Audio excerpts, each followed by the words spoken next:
Allah Shallallahu Alaihi Wasallam bersabda, "La tadkhulul jannata hatta tu'minu, wa la tu'minu hatta tahabu. Awala adulukum ala syai'in idza fa'altumuhu tahabbtum afsus salam bainakum." Demi zat yang diriku berada dalam genggamannya. Tandanya apa? Demi Allah.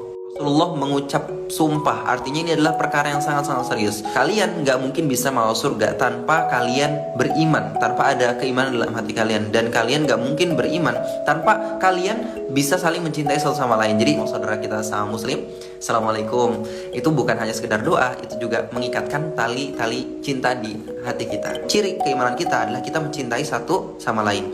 Dan tahu nggak, Rasulullah ngasih kita tips supaya kita tuh bisa saling mencintai satu sama lain. Kita ucapkan salam, afsus salam bainakum. Kita harus menyebarkan salam. Jadi jangan pelit-pelit sama salam. Di sini aku pengen ngasih salam ke teman-teman. Assalamualaikum warahmatullahi wabarakatuh. Semoga hati-hati kita saling mencintai satu sama lain. Bukan karena apapun, tapi kita saling mencintai karena Allah. Semoga keselamatan dan keberkahan atas kalian. Amin. Assalamualaikum. Sakinah itu datangnya dari Allah. Dan salah satu cara dapetin sakinah adalah dengan menikah. Setelah sakinah, Allah bakal tambahin iman di hati mereka. Jadi pernikahan harusnya menambah keimanan dan ketakwaan kita pada Allah. Sakinah itu asal katanya sama loh dengan kata sukun. Sukun dalam ilmu tajwid artinya berhenti sejenak. Ada jarak antara satu kata dengan kata yang lain. Maka harusnya kita saling menjaga jarak, saling menjaga diri agar sakinah itu tumbuh. You know, dalam relationship kita nggak bisa selamanya happy, seneng, enjoy, asik. Nggak bisa gitu. Pasti ada asam garam kehidupannya. Nah, asam garam kehidupannya itulah yang akan membuat jarak, bentuk ruang agar rindu itu tumbuh kembali. Dan mungkin itulah sebabnya kenapa kita belum dipertemukan. Kita saling memberi jarak, kita nggak kenal dekat, kita nggak mengungkapkan rasa satu sama lain sebelum siap, kita nggak pacaran. Agar apa?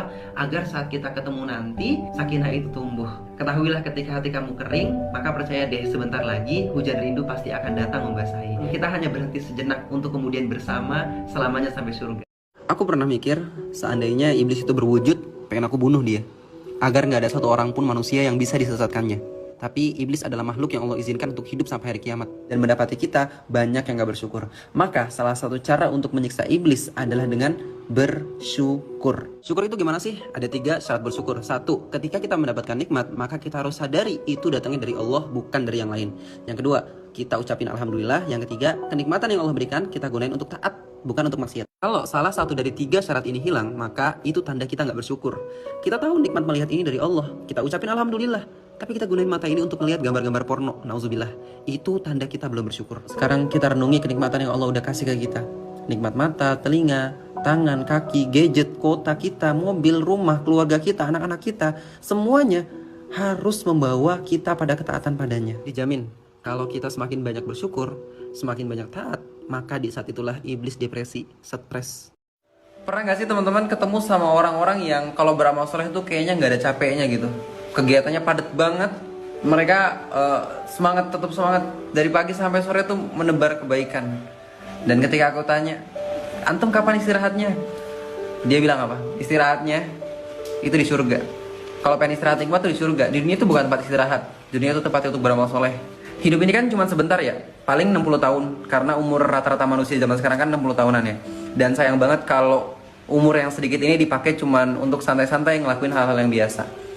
Pertanyaannya kenapa kita masih santai, masih ngerasa kayaknya ya hidup ini ya nikmatin aja bro. Kenapa?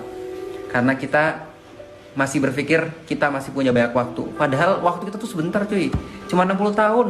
Karena istirahat yang nikmat itu emang di surga. Dan definisi istirahat yang nikmat itu adalah ketika kita tuh lelah di jalan dakwah, lelah dalam beramal soleh. Ketika kita lelah dalam beramal soleh, istirahat itu baru nikmat.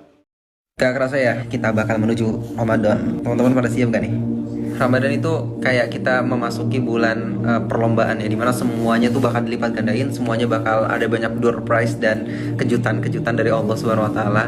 Tapi sebelum itu kita nggak mungkin bisa mendapatkan seluruh door prize itu, bonus-bonus itu, kejutan dari Allah itu tanpa kita punya persiapan gitu.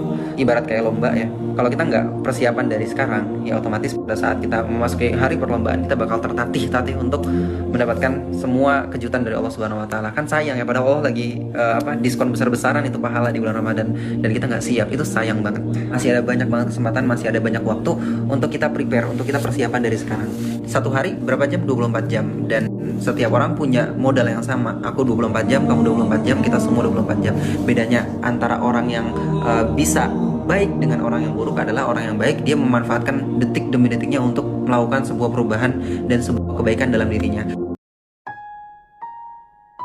Allah bilang di surat Al-Furqan, illa man taba wa amana wa amila amalan salihan faulaika yubaddilullahu sayyiatihim hasanat.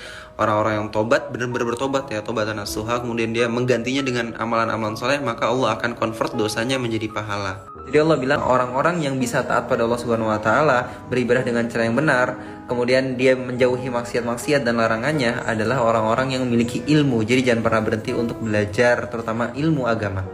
Kebaikan apapun yang kita lakukan dengan ikhlas karena Allah, mengharap ridho dan ampunannya, serta mengikuti contoh Rasulullah SAW, insya Allah itu bakal ngapusin dosa-dosa kita. Karena Allah bilang, innal hasanat yudhibnas sayyiat, kebaikan itu menghapus dosa.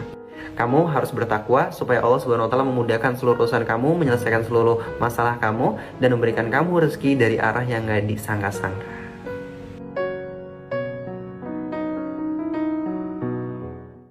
Kita harus sadari bahwa minta pada Allah itu bukan seperti minta pada seorang pelayan. Aku pengen ini. Ketika nggak dikasih kita marah, bukan kayak gitu. Tapi posisi kita adalah seorang hamba dalam bahasa Arab artinya abdun artinya budak.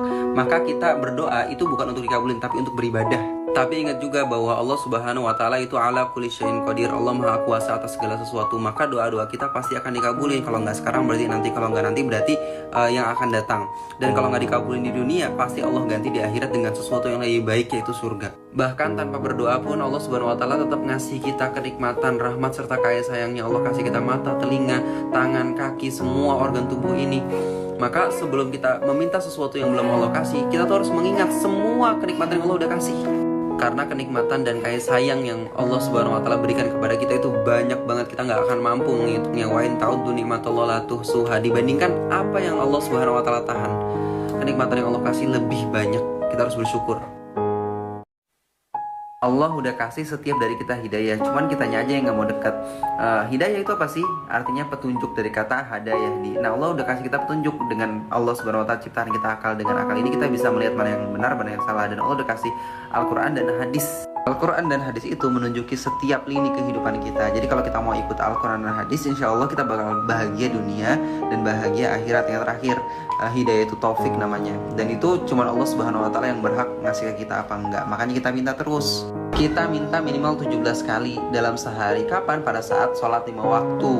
Nah, kita bilang ihdinas siratal mustaqim. Ya Allah, tunjukilah kami jalan yang lurus. Ingat, hidayah itu kan petunjuk. Ihdina, tunjukilah kami jalan yang lurus gitu. Jadi jangan pernah bilang aku pengen sih berbuat baik, cuman aku belum dapat hidayah, seolah-olah hidayah yang salah gitu. Padahal hidayah udah dikasih setiap dari kita. Cuman kitanya mau belajar apa enggak, mau nyari apa enggak. Hidayah udah Allah sedia ke kita semua, teman-teman.